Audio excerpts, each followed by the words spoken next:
What is going on, everybody? Welcome to my channel. And today we are going to talk about the Great Migration.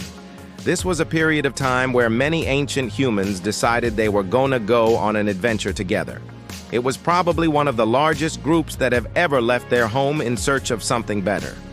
But what was this journey all about? Let's find out. Now, I just want to say that there's not much known about this event because it happened so long ago. All we really have to go off of is speculation and educated guesses from experts. So don't get too caught up in the details because there are many things that we don't know. Anyway, let's get into it. So this Great Migration took place around 6,000 years ago. That's over 2,000 years before the pyramids were built. At the time, most of Europe was inhabited by hunter-gatherer societies. They would travel wherever the food went and live off the land. They hunted deer, wild oxen, wild sheep, pigs, and horses. And sometimes they would even hunt elephants. Elephants in Europe, you say? Yes, elephants. You see, during the last ice age, the glaciers pushed the elephants further south until they could no longer survive the cold. As the glaciers melted, the elephants began to move north again. They made it all the way to Sweden and Denmark. And when the hunter-gatherers saw these enormous animals, they thought that they were gods.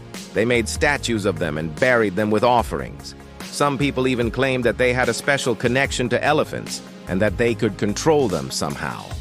I'm not sure how true this is, but hey, maybe they did. Anyway, these hunter-gatherers were mostly nomadic, meaning that they traveled constantly. But they did settle down from time to time to plant crops and raise livestock. In fact, this was one of the first civilizations in Europe, called the Neolithic Revolution. It was around this time that humans invented the plow and farming became easier. They also domesticated animals like cows, pigs, and goats. And suddenly, life wasn't so bad for humans in Europe. But that didn't last forever. See, as the years passed, the climate became drier and the winters harsher. The wild animals started to die off, and the plants became harder to harvest.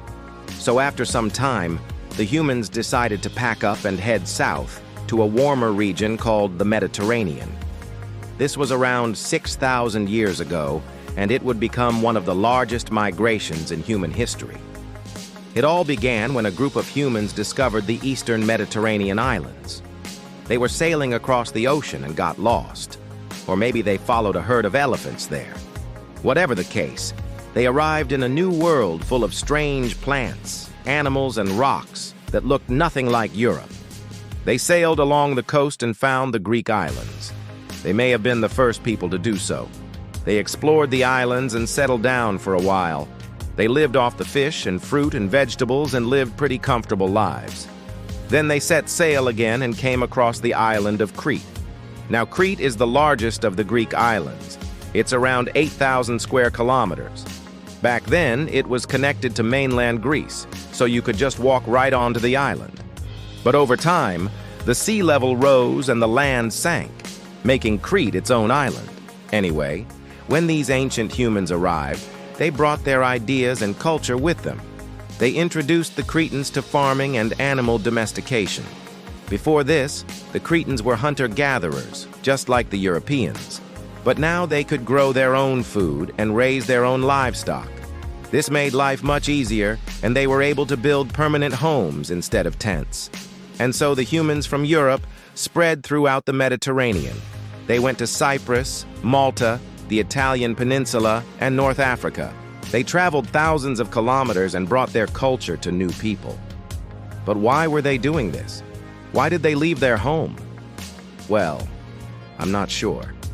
Maybe they were getting bored or wanted something different.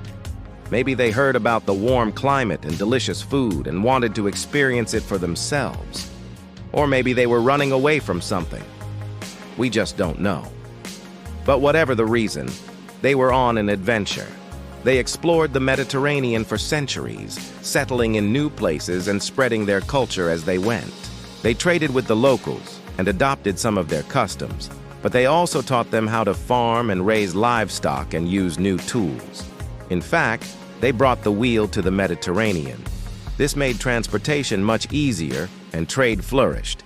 They also brought pottery, weaving, and other technologies that helped the Mediterranean civilizations develop. However, there's a theory that says that these humans didn't really explore the Mediterranean. Instead, they were refugees fleeing from a natural disaster. You see, around 7,000 years ago, there was a volcanic eruption in the Santorini caldera. This is the same volcano that destroyed Akrotiri, which inspired Plato's story of Atlantis. The eruption was massive. It blew ash and rock into the air and caused earthquakes and tsunamis. It wiped out all life on the island and killed thousands of people. So it's possible that this disaster forced the humans to flee to the Mediterranean. They had no choice but to leave their homes and find somewhere else to live. Maybe they weren't explorers at all, just refugees looking for a new home. Now, this isn't the only theory about this migration. There's another one that says that it wasn't a single event at all, but rather a series of migrations that took place over several hundred years. It's possible that as the climate changed and the environment became more difficult, the humans decided to flee to the Mediterranean. Maybe they made it to Crete, and then some of them went to other islands while others stayed behind. Then a few decades or centuries later, another group left Europe and joined the ones in the Mediterranean. This could explain why there are similarities between the cultures of the two regions, but also why they are different in some ways. Whatever the case, this migration had a huge impact on the Mediterranean civilizations. The humans from Europe brought new ideas and technologies that helped them develop. They also intermixed with the local populations, so you can find DNA from both regions in modern Mediterranean people. Unfortunately, we don't know much about this migration because it happened so long ago. Most of what we know comes from archaeology and anthropology. Archaeologists have found artifacts from the Neolithic revolution in Europe and the Mediterranean. These artifacts show similarities between the two regions, which suggests that the humans from Europe brought their culture with them. Anthropologists have also studied the DNA of modern Mediterranean people and found that there are genetic similarities to people in Europe. This suggests that there was a large migration of humans from Europe to the Mediterranean around 6,000 years ago. In addition to archaeological and anthropological evidence, there are also written accounts from ancient Greek and Roman historians.